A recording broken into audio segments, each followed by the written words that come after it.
and welcome to the Absolute Football Podcast, Absolutely Non-League, the show dedicated to everything from the National League North, and National League South. And it's a transfer special today. Very, very, very excited because there's a lot of things going on, and there's one name which will be the topic of conversation first. Everyone's heard of him. We will get on to that a little bit later, but I'm excited to talk about it. But first, I'll come to you, Jen. How are you? I'm all right. I'm doing all right. Coping is the word I've been using this past 3 weeks. No, I feel like it's a constant word. But yeah, I'm doing all right. How are you doing? Yeah, I'm good, thank you. I'm a little bit warm today, though. It's suddenly got really warm up north. I had my jacket on last week, and now I'm absolutely sweating. But apart from that, I'm really good, thank you. Lee, how are you? I'm good, thank you. Very well. It's a bit warm today, but yeah, not been too bad at all. Good to hear. Good to hear. Ben. Don't know why I said that. It's like you're in trouble. I'm sorry. Yeah. How are you? I'm all right. Unlike you guys, I thought this through, and I thought, no, it's going to be warm in this room I'm in, and I thought I need a fan in here because that was my big mistake when I did my my episode with Sam last week. And by the way, if you haven't watched it, go and watch it. I thought, no way, I'm doing the next episode in this stinking room again without a fan. So this might just save my life today. And of course, this podcast is a collaboration with the guys from NL Full-Time. Joe, how are you? And also, I did want to say congratulations because it is book launch day today. Tell us about it. Yeah, it's quite special. Obviously, nice to see a couple of people on, Twitter saying that they've received the books and enjoying it so far. So yeah, it's good. Not been able to catch much of the football yet. Not managed to get to any of the pre-season friendlies, but it's all starting to get a bit serious now, isn't it? With people making loads of signings. Well, apart from Morecambe, but all getting quite exciting now. Just looking forward to getting down to Torquay and watching them on Friday. Honestly, I'm so excited for this season. I don't know what it is. It's like the pre-season games. I know you should never get excited in pre-season, but I'm excited. That's all I'm going to say right now. But yes, it isn't just us. We have some people in the chat as well. Some lovely, lovely people. We have got Spenny fan Chris. We will be talking transfers as well, Chris. So please, please, please tell us about all your signings at Spennymoor. We've got Paul. Evening, Paul. Hope you're okay. We have, thanks, Chris. Appreciate that. And we've got our very own Graham as well. Bless him. I love Graham. Honestly, our community, I just love it because they're in for every single show, no matter which league it is. Bless them. I love it. It was supposed to rain today, but it hasn't happened. I know, same here. And I really want it, and it's not happened. It's like, what's going on? Paul said he's loving the book. This is one I did want to get on as well. I'll read everyone. No signings for the Heed yet. However, lots of pre-season games going on. Get Jason out of Morecambe. Yes. But yeah, Gateshead, we will get onto them a bit later, but there's a lot of outgoings for them, isn't there?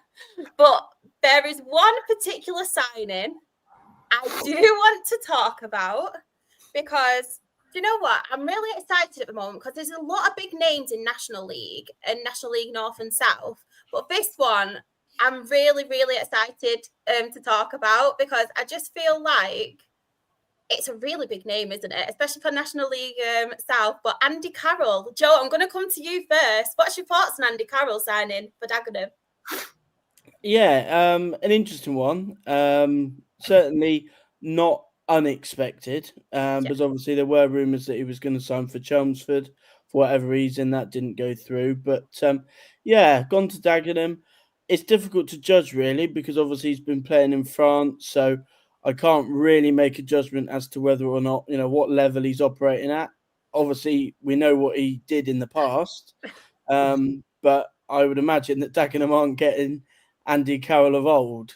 But yeah, obviously that they've had a lot of change in the summer. So to have someone of his experience, in the team will be really, really useful. I'm perhaps not as sold on it as perhaps Dagenham fans are making out, that suddenly this is going to win them a league. But yeah, it's a good experience signing to get through the door.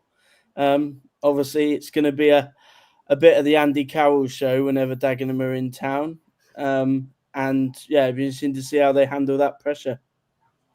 Ben, what's your thoughts on the Andy Carroll situation? Are you excited? Not from a Maidstone perspective, or not, because he's probably going to tell us a new one. So I think I said this to Sam last week. I think it's really good for the league, because obviously, especially after the amount of coverage that we got last year because of that, because of the title race, this sort of adds a new dimension to it, I guess. He's a proven goal scorer. He's scored in an FA Cup final for Liverpool. He's scored at the European Championships for England. This is not just a England striker that's maybe appeared once or twice in that. He was a very well known name for a good few years, even for his time at Newcastle. So it's a massive statement sign, and obviously he's taken a part of a shareholder as well at the club, which again, when that was announced, okay, that sort of makes sense now a little bit. Especially with Dagenham getting new owners in as well, and it only seems to be now the only way's up for them again, because they need to, their pressure will be to get out the National South at the first attempt, and having someone like Andy Carroll amongst their ranks, might just push into that. Albeit, don't think he's going to score 30-odd goals for them, but he will certainly have a huge influence, I feel. Exactly, and that's the thing. Can you keep him fit against, and especially playing on some of these pitches where they're not going to be the best for him in comparison to playing your likes at Anfield and Old Trafford? So he's going to have to adapt to that very quickly, having Cole all the way for France, that's for sure. What about you, Lee, from a Worthing perspective? It'd be nice to see him down there. I've got to admit. Yeah, it's going to be good. Like I said, I've got a friend who's a Daggers fan, and I messaged him and said to him about it. So how do you feel about some of the new ownership? You've got investors you got coming in, and Andy Carroll coming in. Mate goes, I'm over the moon about it. He goes, it's such a step in the right direction for Dagenham. But I mean, yeah, it'd be good to see Andy Carroll down at Worthing on either a Saturday or a cold Tuesday evening. See how he copes with a Worthing crowd that, when they get behind the opposition, it's not the nicest of places to be. He has played for West Ham and Newcastle, though, so... Yeah. Jen, I just want your opinion, because obviously we were saying a little bit before off air, but for non-league football, it's really good, because you think of the names now. You've obviously got Mark Hughes managing Carlisle. We've got Robbie Savage now, Forest Green, and then we've got the likes of Andy Carroll. It is... We've always mentioned about putting non-league and giving it the platform it deserves and stuff. But what's your thoughts on it having these big names involved? Yeah, I think it's good, because it'll get people down to the ground and paying to watch the games, because they know Andy Carroll's going to be there and he's going to be playing a bit of football. And I think for non-league, it's exactly what it needs. It needs these big names and these big characters to finally put it on the map, because it is getting bigger and it is getting better, and more people are turning to non-league and local clubs to get their football, because at the top end it's so expensive, and you can go to Dagenham for £10, 20 quid, however much it is, and you're not paying 60, 70 quid to go to Liverpool, and you're going to get some good football, and you're going to see probably one of the biggest names that we've seen in our time. So I think it's incredible for Dagenham. I'm so happy for them, because obviously they had their issues off field. They literally agreed a sale, and then straight after that they signed Andy Carroll. It's like, okay, this is what's happening. It just makes you think, right, okay, we can sell. Who can we get? You know what I mean? If we have that money, who are we going to get? But I'm very happy for them, and I think the fans deserve this, to enjoy the season and see what Andy Carroll can bring to non-league. I'm excited to see what he does. I'm really excited. It's really nice as well for them to be able to experience it, because I feel like a non-league kind of leveling of the lower leagues, it's more personal and intimate, isn't it? You can have that connection with the players and with the management teams and things like that. So I'm really looking forward to it. It was one of them where I was flicking through, and then I was like, "What?" When you have to double take. I was a bit like, "What?" But yeah. We will see how he gets on. One person I did want to talk about, though, Cairo Mitchell, because I've been on here week in, week out, and I'm a very big Cairo Mitchell fan myself. There's not a lot of Rochdale fans who are, and sometimes I do get it, but you still got to take into consideration the goals that he did score. But I just want to ask your opinions on him going to Forest Green. I'll come to you first, Joe. Do you think it's a good move for Forest Green? I think it's a good move for Forest Green because obviously, even though Rochdale fans weren't the biggest fan of him, I think obviously he is a good striker. To score as many goals as he did, with all the limitations that Rochdale fans say he has, he could actually potentially get better than he has been. I don't think it's a good move for him personally because Forest Green have a lot of strikers. You know, they've got the likes of Carwell, Doidge, and he may well start, but I don't see him getting that many games. I see him more as a sort of rotation option. But yeah, obviously he's a good striker, good for the level. I think it's just about trying to keep him, well, on the pitch, on the pitch as a start, because obviously he does have that little temper in him where perhaps rash decision making. But he's a good striker, and all the teams that are going to be up there have got good strikers. So you're certainly not going to say no to a player like that. I'm really interested to see how it works out for him, to be honest, because I've always thought with Cairo, he's played very well in a forward too. And that was the only problem with him being at Rochdale, because we like to play, obviously, with a free.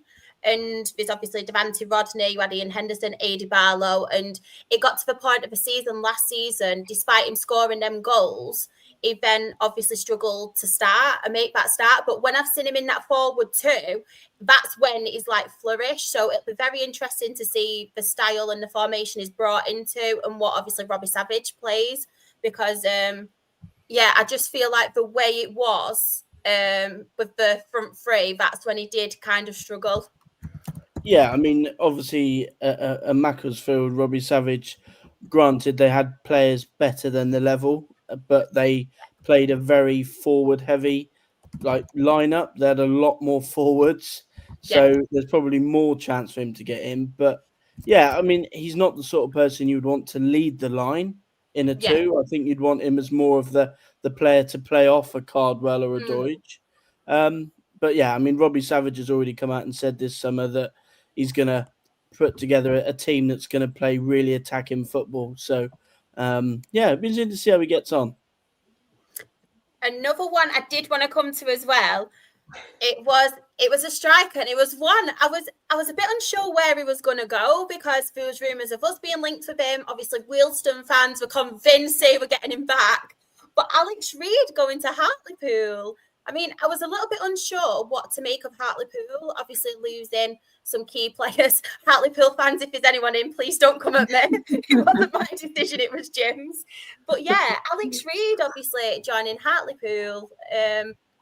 Anybody want to speak about Alex Reid? Because I really like him, mate. I've heard from Oldham fans on the grapevine that it's his attitude, maybe, and that's why him and Mickey Mellon, I don't think, did get on. I think they did clash. But as a player and as a striker, I really like him, and obviously it can get you goals.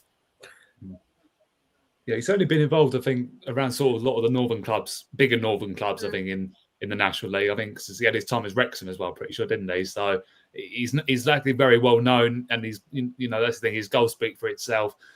I mean, I sort of see it as a sideways move, to be honest, because I don't think it's too much difference in terms of the expectation with, Oldham and then going to Hartlepool, especially now with, obviously we've seen another big name we mentioned is Simon Grayson going in there, and, which is another massive name to add to the list we've already got. So bringing in someone of his calibre, I think will only help them, to be fair. And, Hartlepool are in need of a good season because it's been a bit up and down for them, obviously on and off the pitch.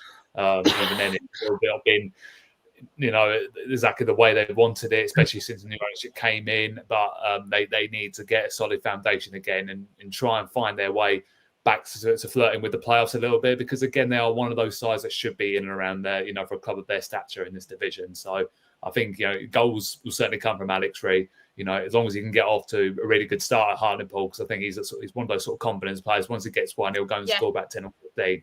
But if he gets off to a slow start, he might struggle then. the fans at Hartlepool tend to put him under a lot of pressure as well. So you'll find that out very quickly if he's not off the mark in the first sort of 5-6 games. Yeah. Trying to think of names. Another one that has gone to Hartlepool as well, which I think it was part of a deal from what I saw. Obviously, Cameron John, he went to Hartlepool from York. It is only a loan, no, a season's long loan. I think he'll do well, to be fair, at Hartlepool. I think now and again it was a little bit in and out of the school of the team, especially at York. I think there's people in that position who do a better job, and that's no disrespect to Cammy John, because I really like him as a player. But yeah, I think he'll do quite well at Hartlepool, and I'm a little bit. Where do I put Hartlepool, like in my predictions at the moment? Because at first I was a little bit worried for him, but they keep making these signings, and I'm thinking they're actually doing some really good business. Yeah, I mean, I don't want to go too early on revealing my predictions. I think they'll be up there. Obviously, I know Simon Grayson's not been in managing in England for a while, but as you say, he's already brought in some really good players. And they had some decent players there already who perhaps weren't performing under the previous manager. And yeah, I mean, I think they'll be up there. There's not one signing that they've made so far that I look at and think, yeah, I don't really fancy him. I think they've got a good team. You mentioned Cameron John there. I'm not even sure whether he'll start. I know they obviously brought in Bisat Topolodge as well, that was at Sutton last year, who real big fan of, who obviously was at Bromley. So yeah, they're building a good side. Have you got any more signings? I'll come to you, Joe, first in the National League. Any that you think, do you know what? I'm very impressed with that. Obviously, I know York are doing a lot of very good business, but they were always going to, weren't they? Yeah, put me on the spot. Yeah, I mean, one that I think's probably gone pretty under the radar, not really talked about a lot, is Sam Austin at Southend. Saw him when obviously Notts County were promoted. Really liked him. Didn't really get the plaudits because obviously they had the likes of Ruben Rodriguez, etc., that were getting all the credit. But he really impressed me. I'll be interested to see how he plays. Was Southend sort of player, a three at the back, and he's not a wing back. So whether they're going to go to wingers, not sure. But he's one that I'm quite impressed with whenever I've seen him. And obviously for Southend, who'll be trying to get out of the league, he's already done that before. So I think that's a good signing. And actually, all the signings Southend have made, I think, have been quite astute. I mean, Harry Boyes as well went under the radar. Not played a lot of football this year because he's been in, I think he had a spell out with injury, but come through at Sheffield United. And I actually think he might be pushing Jack Bridge for that left wing back spot. Really good young player. So, yeah, they've done some good business. Ben, I'm going to come to you. Is there any from the National League that you're quite impressed with? Well, I mean, I was going to follow on, obviously, what we were saying about Southend, because obviously they've signed Slavi Spazov, haven't they, from Slough as well, which is, I don't know, it feels a bit of a gamble, to be fair, because I think he's sort of untested at that level, but then again, he's had a fairly solid season with Slough. Again, another player that Scott Davis has got the best out of. Again, will he be able to provide the goals? Obviously, because, Macaulay Bonne was always, probably the go-to man, I guess, in terms of experience, obviously, having won the National League in the past. So, but obviously Spazov, he's a tall striker. He gets really stuck into the action. And I've always said, again, teams in the National League, you've got to have big forwards in that. And I think, to be fair, have Andy Carroll gone somewhere like, to one of the big clubs in the National League, he wouldn't have gone amiss at all, because you wouldn't want this 6'5" striker, trying to batter you for headers and from a long ball forward. But they've done some fairly good business. It is hard to say. I think, like I said, Hartlepool have. I think, as you've said as well, I think Rochdale done some good business as well in the right areas that they need to improve in. Maybe where goals were lacking. Like, obviously, that's the thing. My feelings when you signed Desiree, he's a massive signing. And I think he's proven goal scoring. He's been part of successful teams in the National League, which I think will help massively. But again, as we always say, the pressure will fully be on York. And it's interesting the fact we say about York, the fact that obviously they're making signings, but they're allowing these players that we keep saying, we highly rate them and that, to go on loan to clubs, obviously with Cameron John, and obviously they've let Jeff King go to Boreham Wood as well until January. And these are good established players. And that's the thing. You think how big of a squad they've got, and they're having to let go players like that, for the start of the season. That just shows, where they're at as a club at the moment, and the, intention of getting back into the Football League, which is their ultimately has to be, the aim, and obviously being champions being one of them. Just speaking of Boreham Wood as well, right? I don't know if any of you saw it. You probably haven't, but they have got Aaron Henry, who both Paul and Graham are familiar with. We had him on loan last season. I really wanted him back, and the goal he scored in pre-season. Wow. I mean, what a player. Wow. I just wanted to give him credit. And to be fair, Boreham Wood, I'm actually quite nervous for that first game of the season. I know we've recruited very, very well, but Boreham Wood won't be any pushovers. And Luke Garrard, we've spoke about him numerous times, obviously, on this podcast. I'm a massive fan of him. He always speaks really well and really highly of Jim McNulty as well. So, I think it's going to be a really good game. But just quickly on, obviously, the Dale recruitment, as we were saying, because I think, obviously, we've mentioned about the players on the pitch, and it's really good, the experience, that we've got now in certain positions, squad depth as well. We're not just getting numerous players on loan like we did last year. And as much as them players were very good, and I really, really did like them, it's always good to have your own players, isn't it? Obviously, part of that. The goalkeeper I wanted to talk about, because there was a lot of people who wanted us to sign a goalkeeper. And then when the news came out that we got Oliver Watmuth, he's called, from Manchester City, from their academy, everyone was going into meltdown, he's 17 years old. Why have we got this 17-year-old keeper, blah, blah, blah. But watching him in pre-season, you would not think he was 17 years old. Very cool and composed, very good on the ball, which you would expect. Obviously, Manchester City, they're very good, football inside, aren't they? Whether that be the actual proper team or down through, obviously, the academies, but a very good keeper. One signing I was really, really impressed with was Pritchard, obviously from Oldham. I am so, so happy we got him. I loved watching him last season. The experience as well from him. We've got Humbles as well, who I think he was at Gateshead, if I'm rightly thinking so. But yeah, I feel like Jim has done some really good business on the pitch, as we mentioned, Desiree, and we've got some people on trial at the moment. I think Aidan Marsh is one of them. And it's really, to be fair, his recruitment side, I'm very impressed with. But I just wanted to add on that, not just on the pitch, off the pitch. I think he's done very well, because I know we were talking about it, weren't we, Joe, me and you, and we were like, he just needs that little bit of bite. He's too nice. So then obviously we got Jason Taylor from Barrow Backroom Staff, who has played for us before. He has got that bit of bite about him, that dirty midfielder he was when he played for us on loan. He's brought back Matty Doan as well, who we're familiar with at Dale, and we've got Josh Lilly. So I just feel like Jim needed that, and I'm really impressed with him, to be honest, because I feel like he's learning from his faults of last season. And even just watching us in the pre-season friendlies, we look very, very fit. We look quite physical as well, but we look a lot faster pace-wise. And one person who has stood out for me in pre-season is Dan Moss, who we got from Woking. What a very, very good player. And I think personally he will be challenging Alarakia and Adebayo Rowling for their spots, because he can play both sides and he has been playing very, very well. So watch this space. I think it's one that I will be talking about a lot this season, that guy.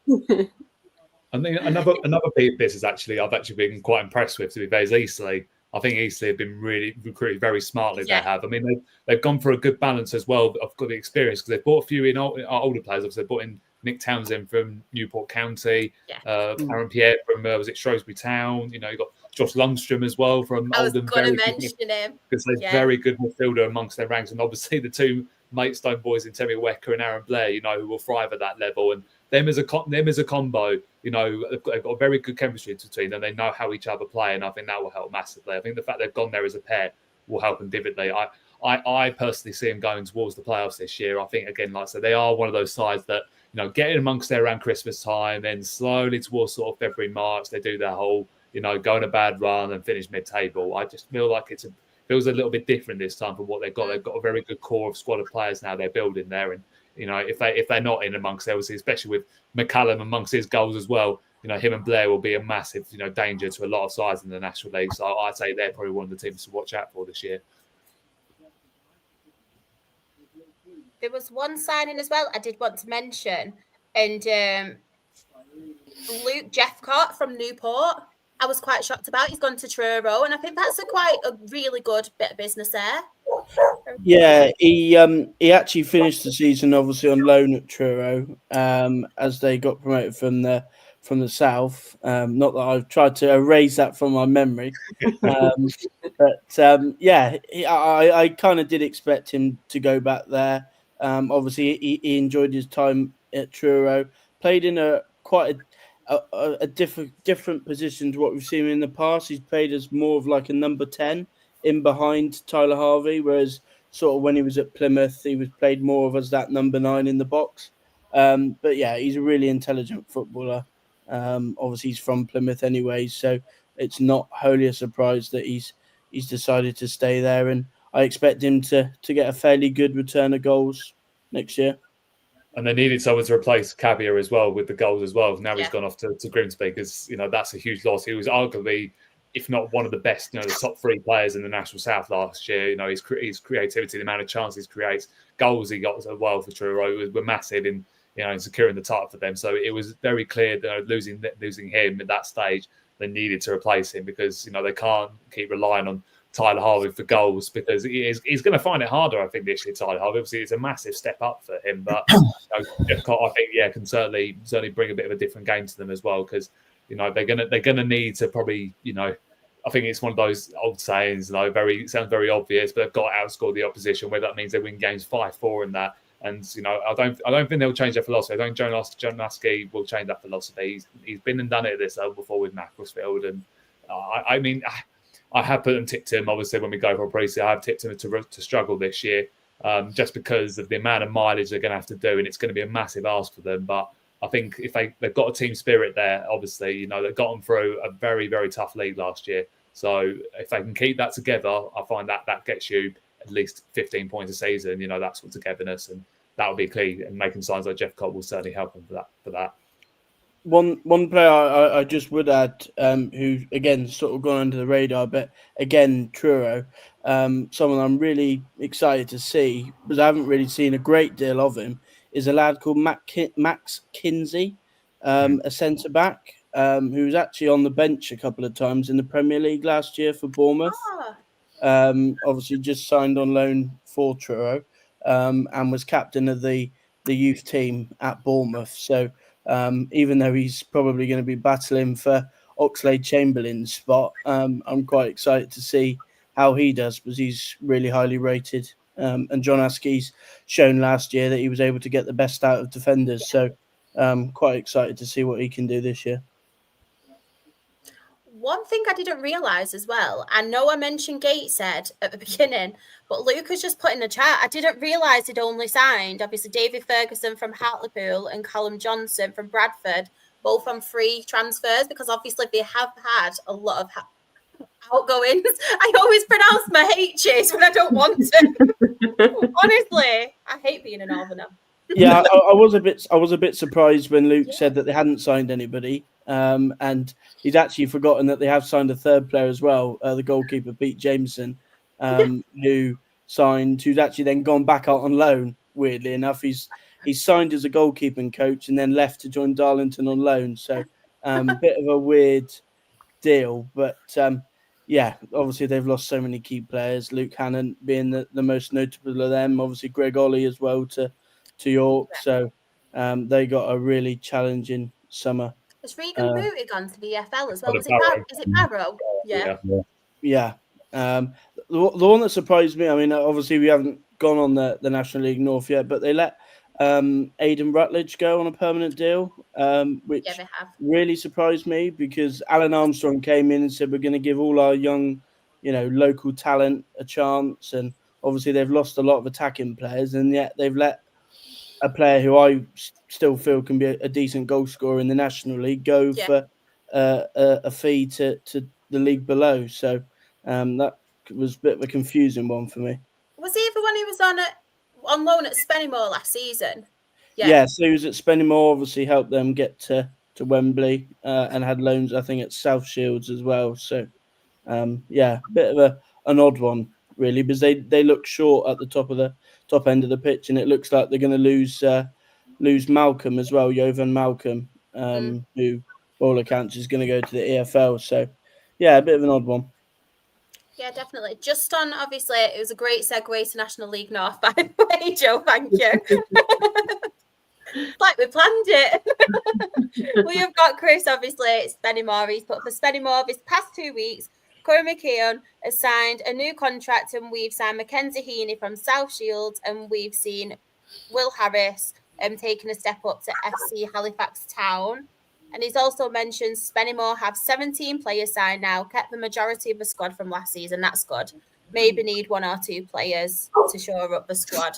That's good that they managed to keep them. Just obviously a little bit of a loss that they couldn't get Aidan back. Anybody got any signings you want to talk about in the National League North? Not me.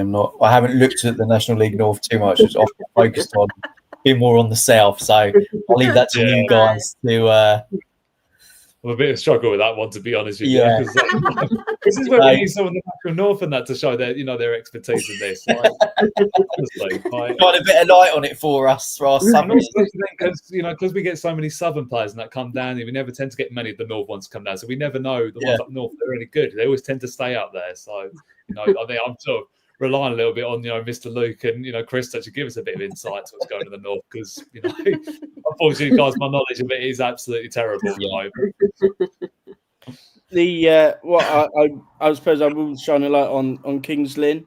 I think they've done some brilliant business.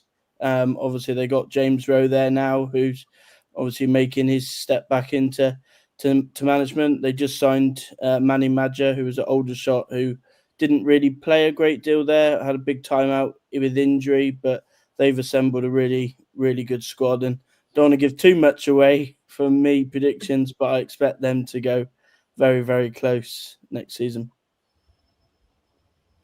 I know I wanted to make a little bit of a comment on Hereford, because I know obviously the circumstances, them being fan-owned as well, they can't really spend the money that other teams can in the National League North, but I think they've managed to recruit quite well this season. They've kept a couple of players as well, but I just wanted to give a shout out for them. And I know we've said don't go off pre-season, but they've had a pretty good pre-season so far, considering obviously they haven't got the finances. So I just did want to give them a mention. There was another team as well I wanted to mention. Oh, it's going to annoy me. I've just lost my note. I had it all written down right on my notes, and I've just deleted them by accident. Oh, no. What I will say about Hereford is the fact they have signed Gus Mafuta, as a player I'm quite I familiar was with. talking about. Yeah. I mean, that's the thing. I know he's sort of done it at this level, because I'm pretty sure, was he part of Salford's side that got into this division? I think pretty sure a few years ago. So, I mean, he's age of 30 now, so he's still, at a good level. And I'm coming from Solihull as well, which, is a big boost for them as well for that sort of area. And, again, proving himself in national North level. And I think he needs to use that experience, if he can, to towards the younger players, because I think, again, they've got sort of a bit of a balance, at the moment. There's not many players have got over the age of 30. So, he needs to, as probably one of the more senior heads, they'll be relying on him a lot to take maybe that previous experience with Salford, into the Hereford squad. Because, again, they weren't that far off last year, were they? From what have been a very successful season. Because, again, they're a club, they need to get back into the National League. They've been down in the National North for so long. And, I think we all sort of, I really hope they get back into the National at some point, because it's a proper old school ground, Eggers Street. And, they need to get back to where they belong. And, the National League is at least where their natural level they should be at this moment in time. Yeah, I mean, that is, just to touch on Hereford, that is one team that I would be slightly underwhelmed so far, only because they've lost a lot of key players. They lost Tate Campbell, who I think many of their fans expected to at least go to the National League, and bit of a a sour taste that he's gone to a team in the same league at Buxton. Obviously, Buxton are full time, something that Hereford can't offer. And they've also lost Jaden White as well, who's gone to Sutton. So that's probably two of their best players that have both gone. And looking at what they've brought in, obviously I like Gus Mafuto. I think he's probably going to be quite a good replacement for Campbell. But apart from that, there's not really a lot there that I think is going to certainly make them a better team than what they were last season just yet. Well, another team as well I'm sort of thinking about is, Macclesfield at the moment. Coming into the division, they've just lost their manager. They've actually just lost 3 players to Forest Green, because of Robbie Savage. And I mean, including the likes of Neil Kengley, who I'm pretty sure was at Marine, was he, when he was part of that FA Cup side a few years ago. So that's the thing. It's how you replace that talent, because I say they are making a big step up, and they're going from a league where they've absolutely dominated pretty much from start to finish. And they have made a couple of good signings in that from, the National League. I mean, they brought in Joseph Yarney and Regan Griffiths, I'm just looking at. So, they brought in some, good, high level assets, which may well keep them up. Because that's the thing. Now that Robbie Savage is gone, what is the ambition now? Do Macclesfield go for it again and try and get into the playoffs, or is it a case of consolidate, build for a couple of years, and then really go for it again? Because again, they're another side you need back in the National League, to be honest, with their fan base and the setup they've got down at the Moss Rose. It is a lively setup for what it is. It's a traditional old club, and I would like to see them get back in there. But again, I think it might take a few years for them to adapt to the level. But I can see if they can take that momentum from that title winning side last year, they can probably have a go for it. But they probably still need maybe a few extra bodies in there to really get him over the line, to be honest, and really give a good account of themselves. That was one of my favourite away days, Macclesfield, years ago. I remember this one game, and it was really annoying because we were obviously stood up, there were no covering, and honestly, we must have had every weather in that 90 minutes. Like, it was snowing, it was a thunderstorm, the sun came out, it was a rainbow, honestly. It was crazy. Let's go to the chat. Put a few of the comments up. I did want to go on, obviously, South Shields, because one name that I did see from South Shields is, bear with me, Todd Alcock has obviously gone to South Shields, so very impressed with that. But yeah, all my notes have disappeared. I'm absolutely fuming with myself. I have a big long list, so I'm fuming. So please bear with me, everyone. But yeah, we will go to, obviously, National League South now. I'll come to you first, Joe. Talkie, signings. What's going on? Yeah, I think we're probably virtually done now. Probably just a right back left to sign. We have got one on trial at the moment, who's been playing out in the USA. And yeah, apart from that, I mean, I've been really impressed with the business. We needed to strengthen up front and in midfield. And we've done that, well, very, very well. Better than I probably expected that we would. Just signed Matt Worthington from Oldham on a 3-year deal, who obviously is captain Yeovil to win the league at Yeovil. Bought in Sonny Blulow Everton, who also won the league at Yeovil. And we've also bought in Callum Dolan, that was at Oldham last year on loan. Yeah. Also bought in a midfielder called Sandiri from Tamworth, that was in their team that played Tottenham last year. But the one that really stands out for me, who's really looked a class above so far, granted in pre-season, but certainly ran the show on the weekend as we beat Newport, was Louis Dennis, who was with their team that won promotion from the National League, was in League 2 last year. Obviously now in his 30s, but he's just looked ridiculously good. Just never makes a mistake. Gonna jinx him now, but yeah. That's it. Yeah. Certainly. Touch wood. I've touched wood for you. Yeah, I mean, certainly really impressed. I mean, there's one or two that we have signed that we haven't really seen yet as well. We signed a striker called Sonny Fish, who obviously will have played against Ben and Lee's teams as well, because he's had a couple of loans in the south, but he's out injured at the moment and is going to be for a fair bit of time, I think. but yeah, I mean, we needed to strengthen up front and in midfield, and we've done that really well. So Excited. yeah, I don't want to get too ahead of myself, but yeah, I certainly, if you'd have offered me this at the start of the pre-season, I'd have absolutely snapped your hand off at what we've been able to put together so far. But that's the benefit of we managed to keep together pretty much the whole team from last year, and we were able to just go out and add a couple of players of quality to an already fairly good team from last year. So yeah, positive. You're looking happier than the other two from the south, anyway. Yeah, we're happy. Yeah, certainly. If I'm Lee, I'm more positive. Certainly now they've managed to get. Obviously, I know they signed Brad Dollahan last week. What a player! Who quite well. Funny enough, he obviously was released by West Ham in the summer. And then on his debut, went and played West Ham and scored a hat trick. So, always nice. But certainly, if Ben now, I would be a little bit underwhelmed at the moment. Obviously, the word I use. Yeah, obviously lost a lot of key players. But yeah, are you enthused by the business or? I'd be lying if I said I was, to be honest with you. I mean, we haven't even got 16 players signed up yet, and this is the thing. And I think on our Saturday game against Millwall, we still had 10 trialists, which we can't be having. We've got 2 pre-season games left now, and we need to start making decisions. And to be honest, a lot of the trialists simply aren't good enough. And yeah, underwhelmed is the word I'd use as a fan. Obviously, it's a representative of the football club. It's hard to put a balance in it.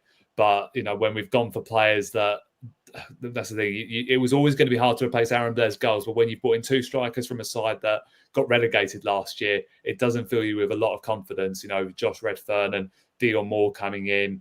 Dion Moore's okay in pre-season. He's created a few chances from distance. Redfern hasn't really shined yet, to be honest. He hasn't been involved the last couple of games. But the one thing I will say about the squad is out wide, we've got quite a bit of creativity. I mean, Jeffrey Tanga, someone we know really well. He had a loan spell with us, not last season before. He was involved in a lot of goals. He was towards the end of the campaign, and he was probably one of the very few signings I've actually be like, yeah, I'll take that. That's really good. And then Ruben Carvalho, again, we haven't seen enough of him yet because he's injured in the first game of pre-season, so he's only just finding his way back. We still haven't got a number 1 goalkeeper signed up yet. I mean, the back 4, yeah, again, it's okay. I mean, we just signed David. I have to get this right. Bontahoma from Boreham Woods. Again, he's looked okay actually in pre-season so far. I think he was a player that I sort of rated when we went to Boreham Wood in the league last year.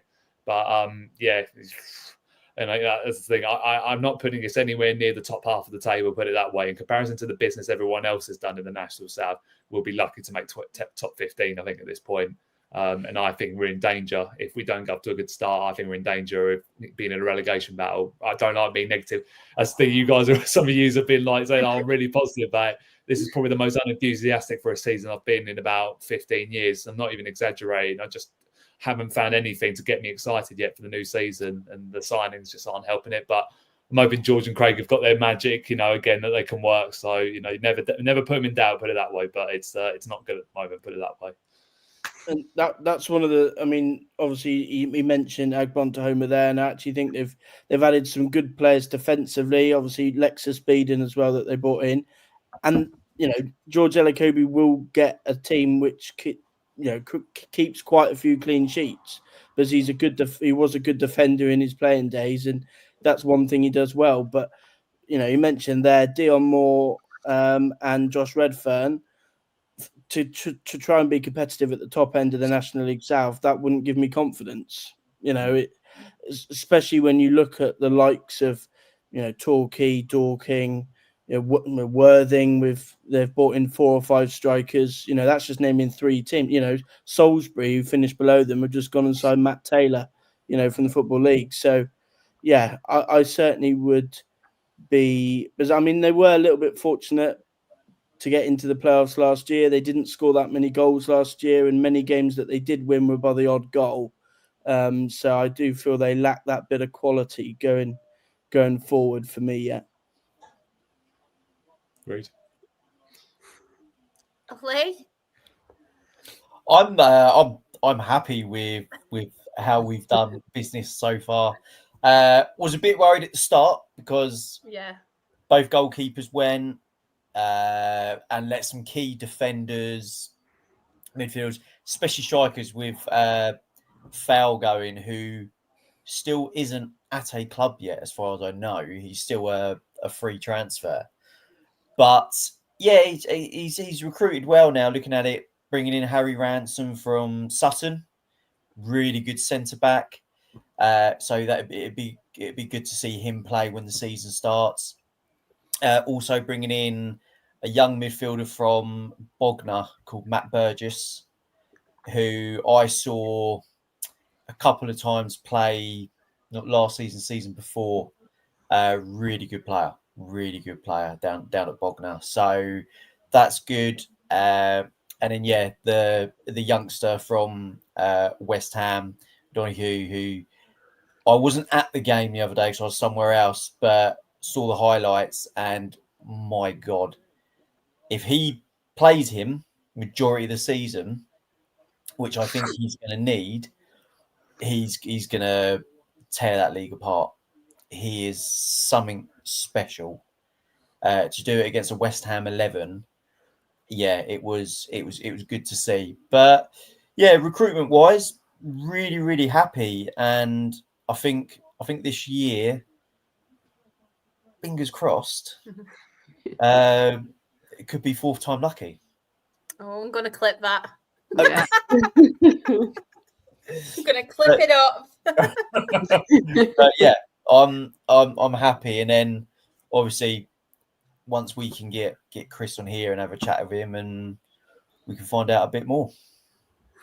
Funny enough, the signing that I'm most impressed with, I don't know whether Lee's seen him so far this pre-season, they actually didn't mention, is Kwaku Frimpong, who signed from lower in the pyramid. Will have no doubt have had offers to go higher than Worthing. Yeah, absolutely. But that midfield, I think I said it in our review pod that we did about how they need to make sure that they bring in someone to replace Kane Wills from last year. Yeah. Well, they've brought in a player who, if they can keep him fit, I think he could be quite a good signing for them. Yeah, absolutely. Yeah, it's I haven't seen him yet, but yeah, when I do see him when he does play, yeah, it's going to be good times. Sorry, Ben. When we play you this season. I mean, I already said to our media team on Saturday, like, is it May yet? I just want it done. You never know, Ben. It might pull off something. You never know. So look at Truro. Look what they did last year. You know, who knows what might happen until that first game of the season. We just don't know. But you know, if we're going for what I've seen so far, won't feel with confidence. But I think, like I said, we're going on transfers and that. I think I would be in agreement with Joe. I think Torquay, to be fair, probably done the best business in the transfer window because, like I say, they've kept a very good, core of the squad that have. We're pretty much a couple of goals away from sealing promotion. And, when they did sign Louis Dennis, I thought, because I know exactly what type of striker he's like, having watched him numerous times playing for Bromley. And, he will score a lot of goals in that league. He will get at least 25, I reckon. And I'd be very surprised if he didn't. It's a lot. And obviously Worthington, like say, again, another player who I really rated when at the time at Yeovil. So the pressure, I think, will be on Torquay to be fair this year. I mean, everyone's obviously been talking about Dagenham, but their business. So they've obviously, apart from Carroll, they have added some good additions. But I just feel at the moment Torquay are in probably the best place, maybe alongside Chelmsford with the the best business in the National South so far. So I'm a bit scared to go to play more this year because we always said it was going to be a 3-point standard, but I don't think it might be this year. It might get revenge on us. It doesn't matter what team we play, as long when we go to Maidstone, every Torquay fan will tell you they're going to expect that we're going to lose. So, I suppose I've got to shine a light on Ebbsfleet as well. Take some of the pressure off Torquay. They've signed really well as well. Bit similar to Torquay in signing players from higher in the league. I mean, They've just signed Ben Coco, who actually won the league last year with Barnet. And they signed Max Amer as well, who was playing with Gillingham. So, yeah, another team's, well, I would be very surprised if they haven't spent the most money this year in terms of putting their squad together, especially the players that they managed to keep as well. The likes of Toby Edser, who you would imagine a National League team would have been sniffing around him to try and bring him in. So, yeah, it's going to be a tough league. I mean, there's so many teams going out and making good signings. Yeah. There's going to be a lot of disappointed owners, put it that way, come the NCAA, because I would love to see how much money is lost, because everyone seems to have gone for it. I mean, we haven't even talked a lot about Eastbourne as well, because obviously Eastbourne have lost a few players as well along the way, and they've sort of gone under the radar a little bit. And again, I don't know if they're going to hit the heights of what they did last year. Albeit they've kept a core of the squad. I don't think they're going to hit the heights that they did last year, to be honest. I think, again, they might be in and around playoff area, but, I'm looking at like those Salisburys and again, obviously, like Farnborough, another one, they've gone and signed, do absolutely nothing in pre-season, go out, sign probably two of the best forwards in the division, in Rakesh Bingham and, Tom Bolion. And I think, again, that just shows the standard of this league is where it's going this year. It's going to be everyone thought it was tough last year. I think this is going to be 10 times harder, I think, just because of the strikers that are coming into this league. Some of them were only playing Football League about, some of them less than a year ago. So it's going to be very open. That's the thing. Obviously, I was looking at my predictions, obviously, for our preview shows and that coming up. And I found it very hard to actually come down to who I think is going to, take the title, who's going to be relegated. It was so hard to find it because everyone's got their own right to go for it. Yeah, it's such an open division. You really just can't call it. But again, I think this is going to make the National South so much more interesting. I hope it gets more coverage from more national media. You'd like to think, again, I hope same with the North as well. I'd love to see more attention being shown on it because it's what a lot of people have turned into now. As Jen was saying earlier, everyone's turned into non-league, and you just hope now that this is the start, of something new, and you start to see these clubs now. Their attendances are going right up because everyone's getting disillusioned now with top flight football. So, may it continue. And I just got to say on that to what Ben said and to what Jen said earlier. So I heard something earlier that I know it's the Premier League we're not, but Aston Villa in the Premier League, in certain areas in their ground, they are charging for an under 14 £92, the same as an adult ticket in the same area. £92. There was something last season. It was Solihull Moors. So when Aston Villa were in the Champions League, they did a price comparison. So for all Villa's Champions League games, it was £384 if it was a family going. Wow. Jesus. Solihull Moor, you could get a season ticket for £380 for, I think it was like 19 home games plus cup games. And they said you still have money left over to get a pint and some food. Well, it's like Dale's. At Dale, you can get a family ticket, which is 2 adults and 2 kids, and I think it's just less than £500 for 2 adults and 2 kids. We're one of the cheapest in the National League, Dale. Yeah, I think our season tickets are £250 for standing, and then it goes up wherever you sit because we have like special seating and whatnot. But it's £250 to stand up, and if you buy it on a day, it's £20, 25. It's just mad what they charge. 90 for a 14-year-old. I'm thinking, how many pies can I get for that? That's your season. It's literally like him up right now. I know. But I just think I think it's disgusting. It really is, because also they don't give anything back to the fans. Whereas you can go to Worthing, you can go to Maidstone, you go to Torquay, even like that, and you can stand, say, from me to here to the pitch. You're that close to the players that when they're going to do a throw-in, they're stand there and have a conversation with you and then do the throw-in. You won't get that anywhere else. It's like non-league is the place to be. And I always say when I do my videos, I always say support local.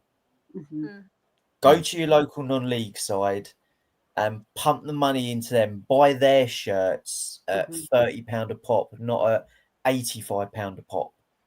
And because the money that you put into them goes back into the club and goes to them paying for players' wages and stuff like that. So yeah, I just think it's disgusting what the higher up charge. It really is.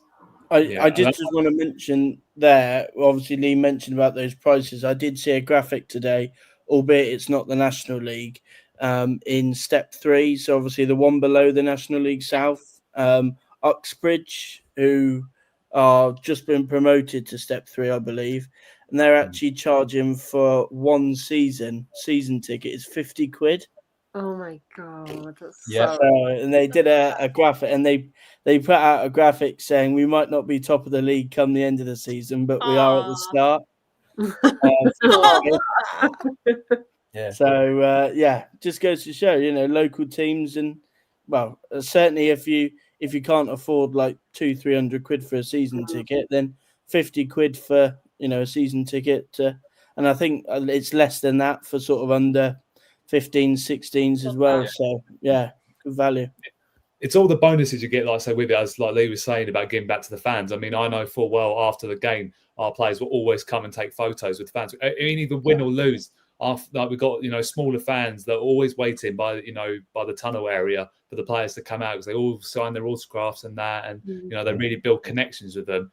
And it's just, I say, it's the typical thing. I'd say that you just don't get in the Premier League. Obviously, like I say, I'd love to get back into the National League, going to some of the biggest stadiums. But when I do go to the likes of Chipping and where I do my tweets and everything like that, I am pretty much almost an arm's distance away from the players. And like it's I actually do have to like actually someone's cover my laptop, because sometimes they could just smash the ball into my laptop. That's it. There have been a couple of close occasions to before, I will say that. But like that, it's just that is the beauty of non-league football, and that's why I would never change it at all, because I'd love to get us back into the football league, one day. But even then, even getting to the football league, you still have that connection. I find, like sort of League 2, maybe at League 1.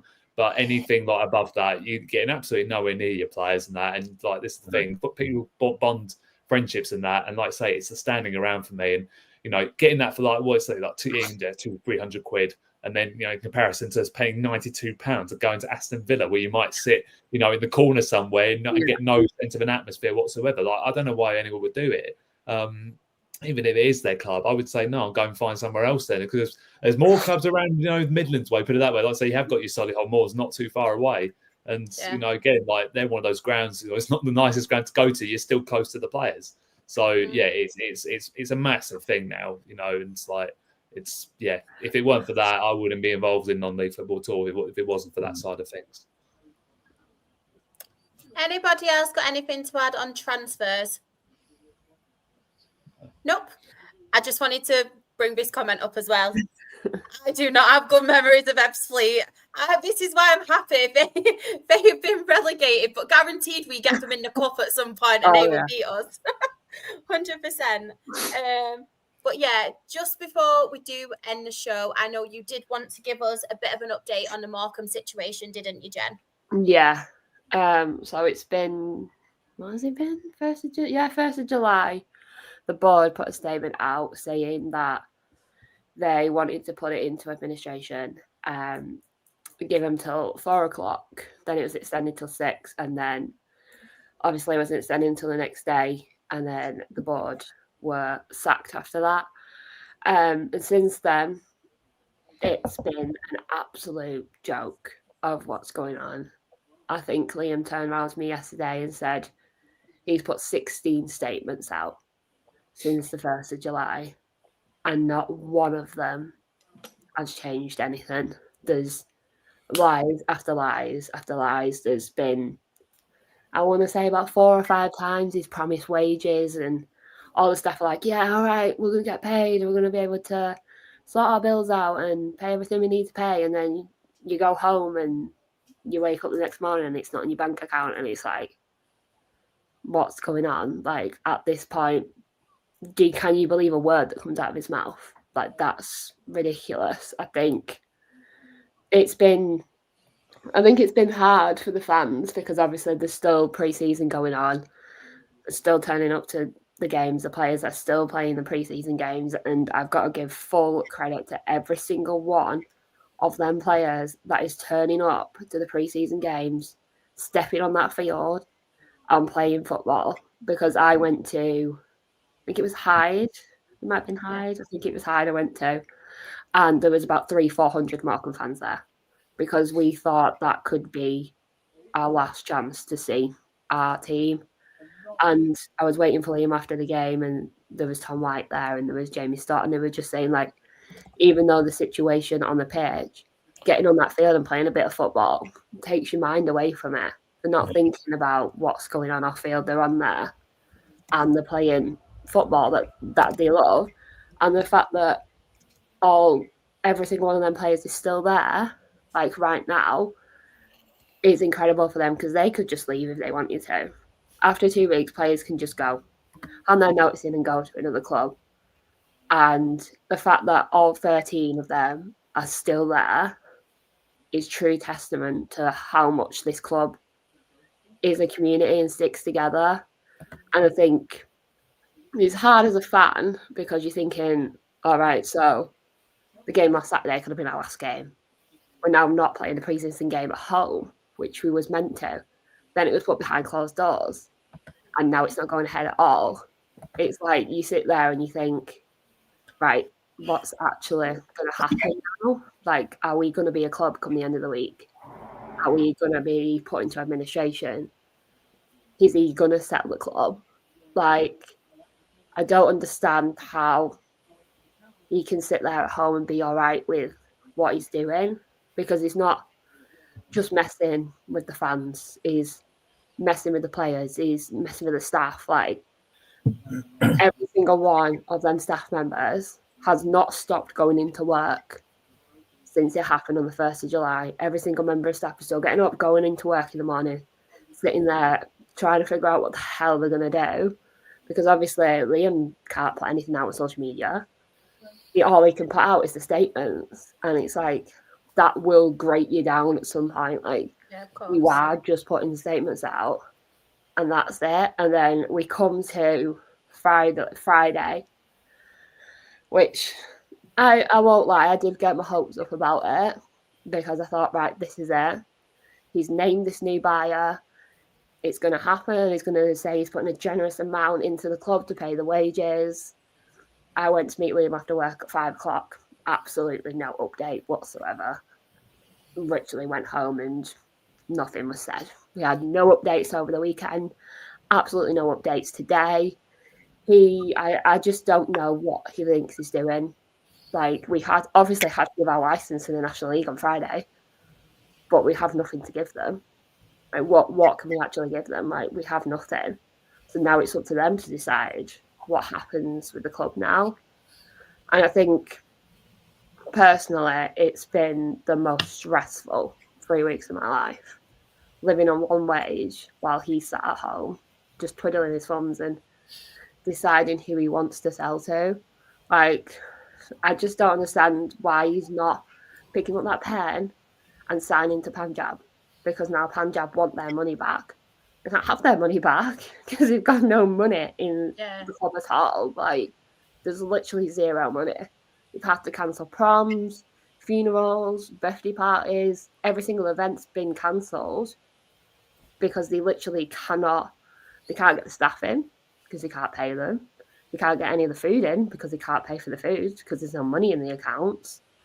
So every single event's been cancelled. And it's not just a football club, it's a community. Like, it's school discos and school proms and everything else. Like, it's not just a football club. And obviously Sky came down on the Thursday, was it Friday? I think they came down.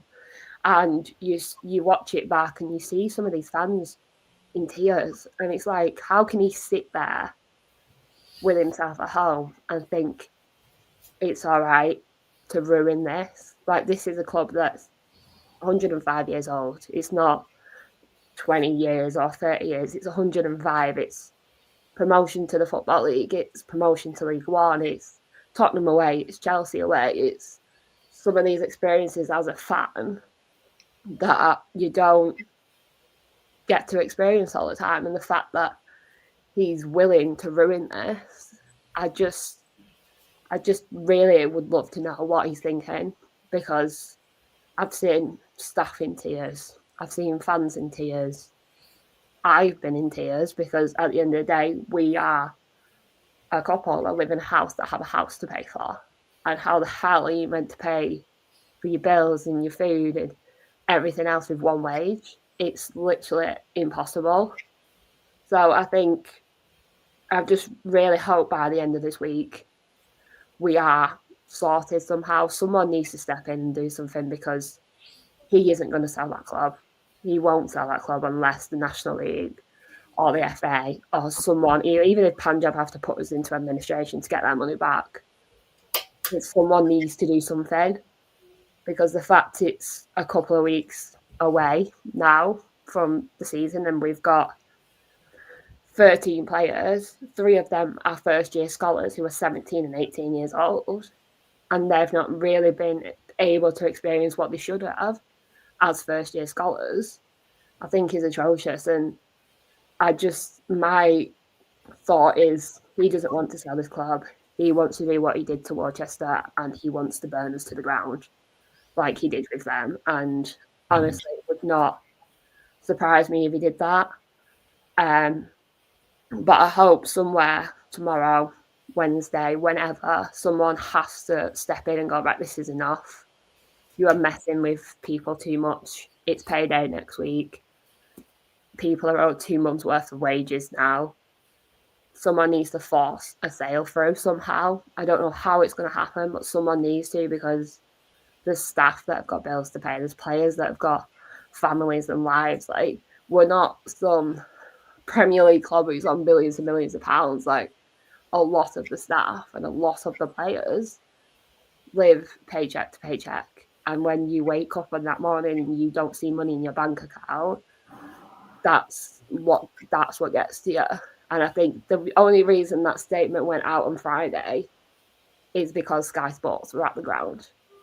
And I think that is generally the only reason that statement got put out on Friday, or I generally think we wouldn't have known anything, because he knew that the media were there. He knew that Sky Sports were going to put something out, so he thought, I better put a statement out saying this. But as far as we know, the club still isn't sold. None of the staff have been paid. And we're still in the same predicament we was on the 1st of July. And I just honestly don't know how we're going to get out of this. And a lot of the fans are now turning up to like pre-season games thinking, right, this is it. This is it now. Like, we're meant to be playing Fylde on Saturday. Is that happening? Like, are we actually going to that? Or is it, that's it, and the club's gone? I think he seriously needs to sort himself out and just sign that piece of paper. All you have to do is sign a piece of paper, and it goes on to Punjab, and Punjab can put the wages in, and then Derek can get on with signing players, because how is he meant to do a season with 13 players? It's impossible, because someone's going to get injured, someone's going to get hurt, and then you're going to be down to one goalkeeper or one striker or one defender, and then you really are messed up. But I just hope he does the right thing. But as far as we're aware now, we cannot believe a word he says in these statements. It's the only time I think we'll believe something is when a statement goes out saying he's sold the club and that's it, and we can move on. But as for now, we're stuck, and there's nothing us fans can do. There's nothing the staff can do. There's nothing the players can do. Literally everyone's just in limbo, and it's like, how are we going to get out of this? And I think we never thought we'd be in this position. We knew it was bad. We know we'd been up for sale for 3 years, but we never ever thought it would get to this point where you could go into administration or your club can not exist anymore, and we'd have to start all over again. And I think that's the scariest part. I don't understand though. Like, does he want more money? Is that why he's not? I don't get it. Like, he's in a lot of debt, like a lot of debt. So our thoughts as fans is, does he want us to go boss so he doesn't have to pay these debts, is my thought. Because now he doesn't just owe debts to loans and other people, he now owns debts to Punjab. Like, they've put 3.8 million into this club. And you're saying you're not selling to them now. They have the right to go and do their legal stuff.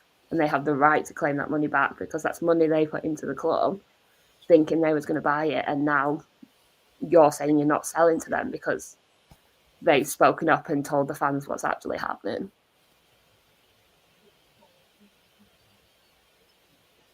It's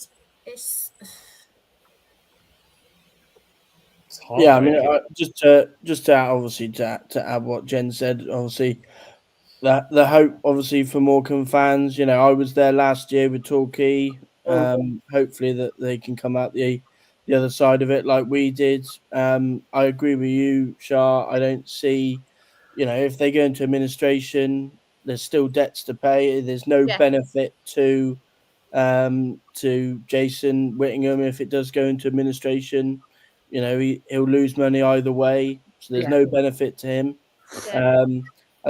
You know, it is a difficult one because obviously now with the legal action, if he was ever going to sell to Punjab, the fact that they've now threatened legal action, that's even more less likely now that he's going to want to sell to them.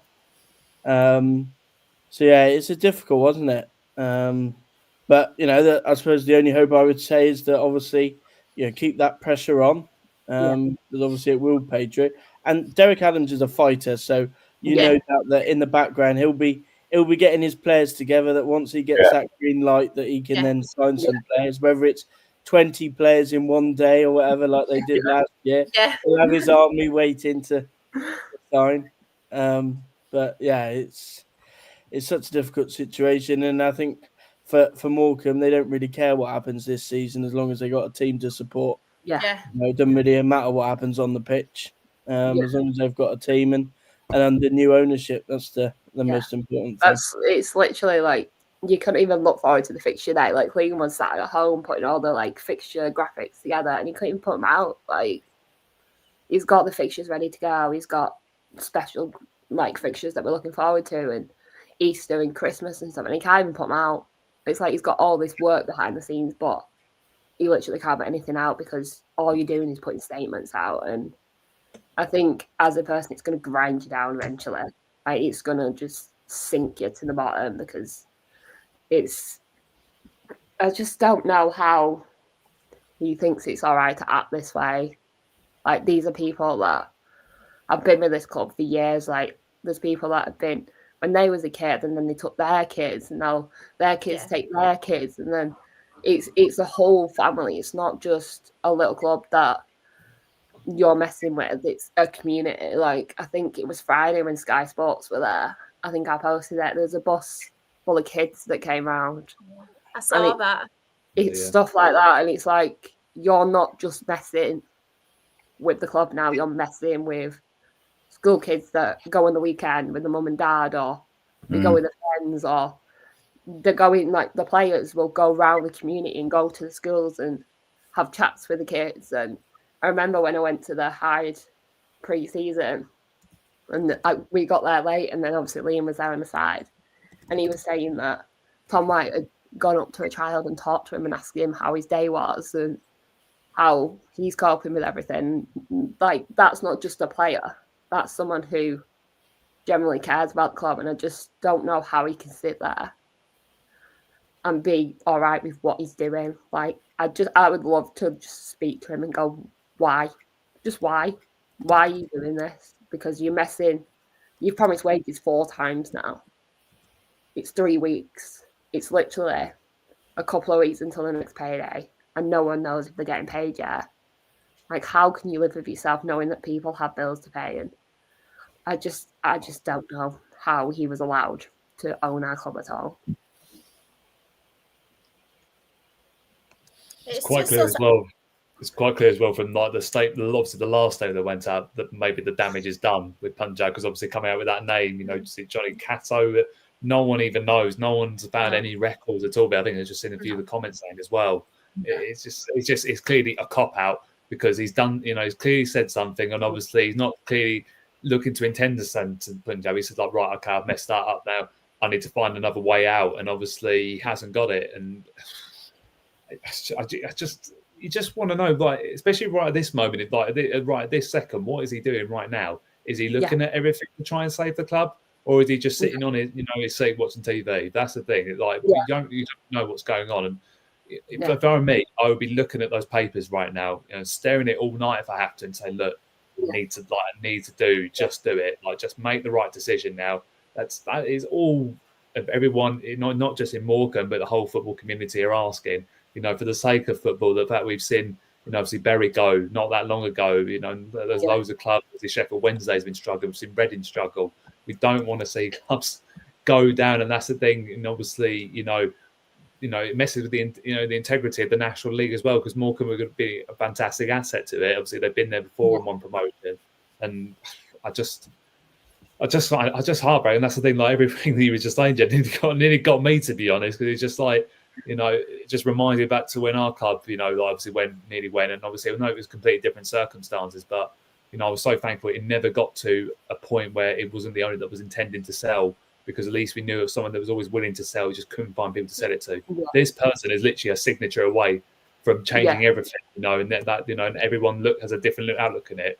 That's as Joe was saying. If Morecambe have to take a minus 12 points or whatever, and take relegation to the National League North this year, as long as they're still a club this year, Morecambe fans will be having a party still, because they know they've got their club back, and they only will be up after that. So again, I'm still gonna be keeping a close eye on it, and just hopefully the next statement that comes out is the one that says he sold it. But like you were saying, Jen, I can't believe a word that he says anymore. No. Saying that I'm going to stay out late and he still hasn't done it. It's absolutely ridiculous now, and it's just selfish.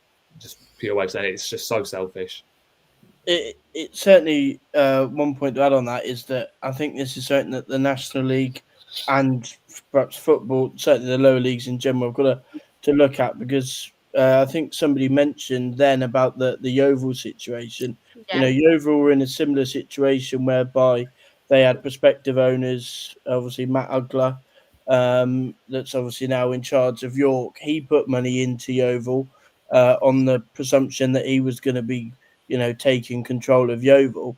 Yeah. And then at the 11th hour, their owner then sold it to somebody else, which seems to be the case with this Morecambe situation, and how clubs are even allowing people to put money in under the promise, I suppose, that you're going to take it over, and almost use prospective owners to that can be the only reason why he's potentially allowed money from Punjab to be put into Morecambe, in that potentially that's kept Morecambe afloat to this point. And he's happy for them to invest their money and promise them, oh yeah, you're going to be the new owners, but no real intention of selling. That's it's no surprise that he's suddenly decided to go away from Punjab once the season's finished and all the costs are lower, and they haven't got to be putting a football team on the pitch every week. It baffles me really how people are allowed to put their money in and then suddenly a deal behind their back to somebody else. But I'm just lost for words. Like, I've actually got nothing to say, because I'm just lost for words about the situation. And I genuinely feel for you as well, Jen, because not only is it the fact that Liam works for the club, you're a fan as well. So it's like a double whammy, which obviously it breaks my heart for you. I'm so sorry. It's just, I just don't understand how people like that are allowed to own a football club. Like, if you own a football club, you should know about football, you should care about that football club, you should be putting everything you have into that football club and showing up to games and putting your face out there and meeting the fans and stuff. Like, a lot of us personally know the former board. Like, a lot of us get on with the former board because they've shown their face and they've talked to us. And the fact that he's literally not been seen around Morecambe since we got promoted to League One in 2021 just shows exactly what kind of man he is. Yeah. And I really, really hope he does the right thing, because I was saying to my friend before, like, we just want our club back. Like, that's it. We just want to be able to look forward to the season and go, all right, first game of the season, right? Who's going? Are you going? Like, when sat there now thinking, like, are we even going to have a first game of the season? Like, are we even going to have any players? Like, they could easily go in tomorrow and hand their notice in and go, no, I'm not doing this, and leave for another club. And I wouldn't blame any one of them for doing that. And it's credit to the players and the staff that are still there every single day fighting for this club. Like, most of the time, they can't do any work. Like, obviously, Liam can't put anything out on social, but they're still there, whether it's playing ping pong or pool or playing cricket outside. Like, they're doing something, but they're together, and I think that's the most important thing that you can take from this. Yeah, of course. The players and the staff are rallying around each other and are staying together as a community, and I think that's the most important thing, and that's one thing Jason can't take away. As well, anyone in the chat or anyone who comes across this, if you see any statements whatsoever or anything, please keep retweeting Morecambe's story. Like, if you see anything anyone's posting, please keep sharing the word, because everyone needs to know. It is getting more TV coverage now. Yeah. It's a shame it's taken this long, but it's getting out there now. I know there's been a few things I've seen, like on the radio. I know BBC Radio Manchester were actually doing it, Lancashire. I've seen obviously Sky, BBC putting stuff now. But if you see anything, statements, please keep sharing it, because everyone needs to know this story. Just to pile on the pressure. Don't say anything too bad. Oh, I'm not going to promote that. I'm not going to promote that. But yeah, pile on the pressure. We do not want that. We don't want it coming to us. We don't want to get sued. No. But yes, I know as well the Trust have been putting out a lot of really good things, and they've been working so hard as well, haven't they? So, they've been working so incredibly hard behind the scenes, and obviously it came out today that the players are not playing the pre-season tomorrow. Obviously, I don't blame them one bit for doing it. They're still in training, and they're still obviously training because they have to keep fit. They have to. If they end up leaving us, they're going to have to find another club, and they can't just sit at home and not train. But for them not to be doing the pre-season tomorrow, I've got to say fair play to them, because it's got to that point now. We've got 13 players. What if one was to get injured? We can't just pull every single player up from the academy. Like, they are some 16, 17-year-olds that just aren't ready for the first team yet. So I think it just needs to do the right thing and just sign that piece of paper. It's literally a piece of paper. That's all you need to do. And the fact it's dragged on for 3 weeks is absolutely ridiculous. Hopefully, obviously, I see today as well that the that football governance bill passed through in the House of Commons. Hopefully, that puts some pressure on as well, and at the very least, make sure that we don't have another situation like this in the future. Definitely. But yeah, that is the end of the podcast today. Like I said, if anyone does want to retweet anything to do with Morecambe, please do, but don't promote like any seriously bad behaviour. I'm not promoting that. But yes, thank you to everybody on here. Thank you to everybody in the chat. It has been a pleasure talking transfers. The next 2 weeks, so next week we will have National League North and South. We'll have a little bit of a preview, talk about some of the teams, and we'll do our predictions for both two leagues there as well. And then the week after, it will be our National League prediction and preview show, which will be the same. But again, where can everybody find you on the socials and any podcasts that you're doing as well? Every podcast.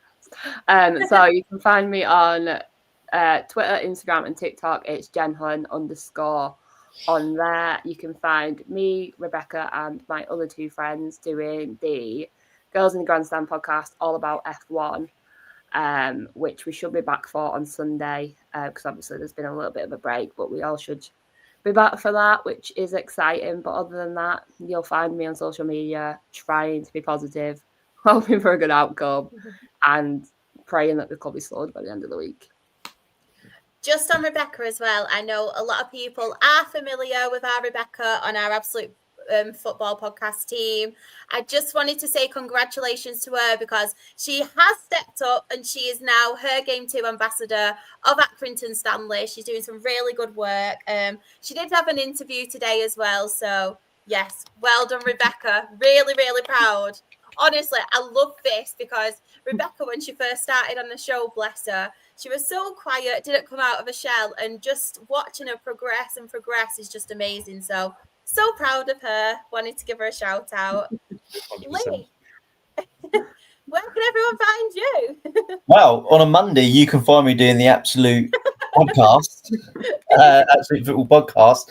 And for the moment, you will find me at Football League Adventures on Instagram, Twitter, and YouTube. But I am changing the name. The channel is having a revamp. Spoiler alert. So I'll give you the exclusive of what it's going to be. Oh.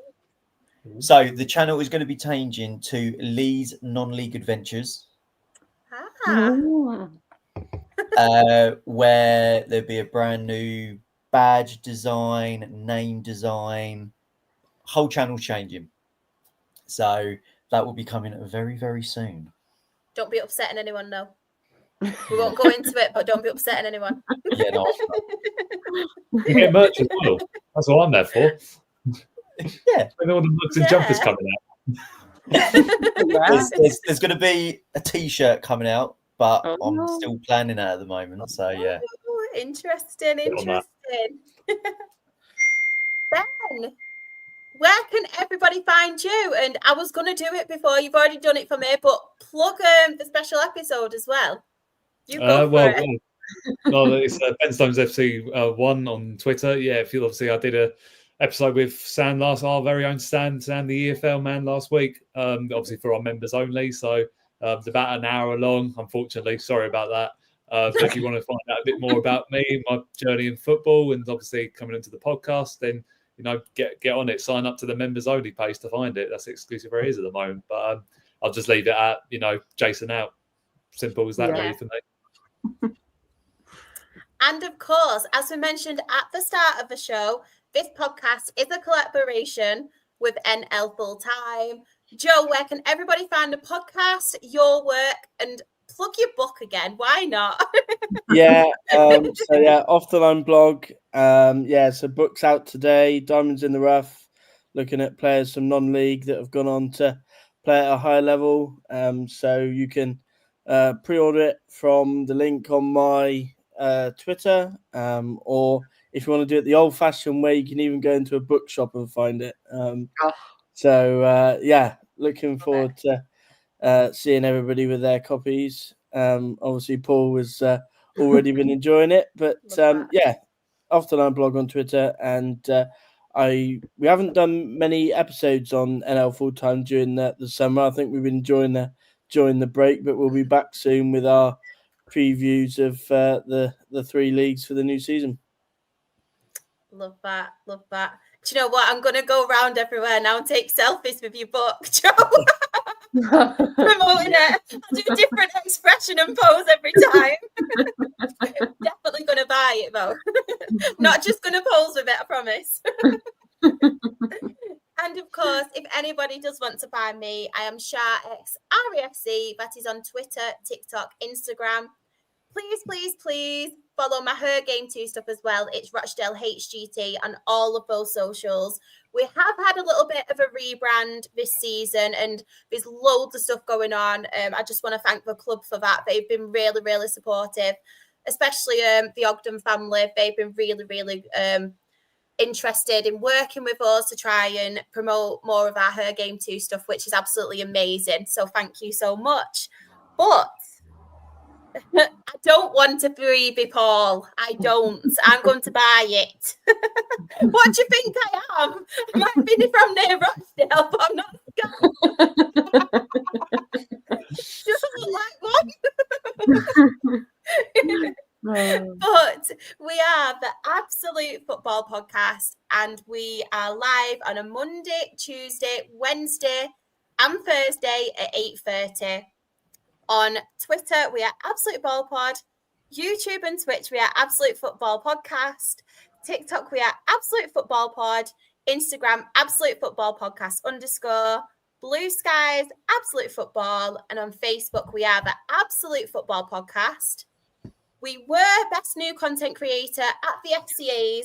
I just wanted to say as well, if anybody does enjoy our content, NL Full Times and Joe's and Lee's as well, please give us a nomination. We'd be really thankful for it. If you do enjoy our content, you might not, but if you do have some time on your hands, please vote for us all.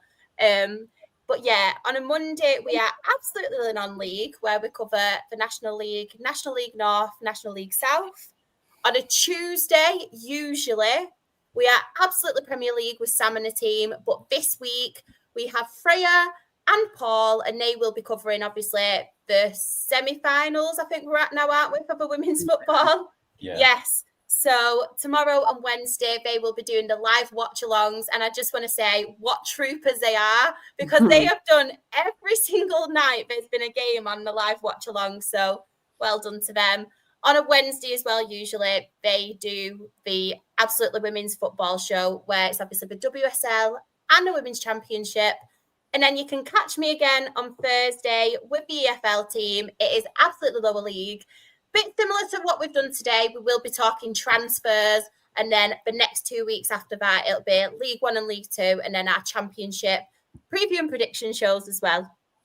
But I'm briefer now. That was a lot to say.